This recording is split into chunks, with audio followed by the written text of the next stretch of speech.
And really, my heart is full of joy.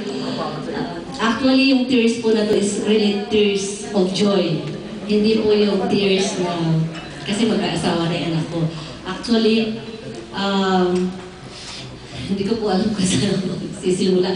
But really, I really praise God. To God be the glory. Talagang nagpapasalamat po ako sa Panginoon sa He heard my prayer for my children. At talaga pong I really stand in the Word of God.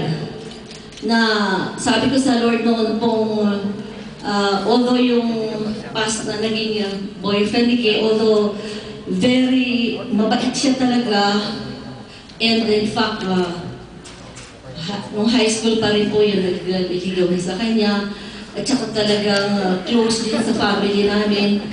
He's a nephew of my brother-in-law, but still, kung yung sa world ano po natin, okay na, gusto ko na po yun, pero talagang I really stand in the Word of God. Alam ko kasi kung ano mangyayari.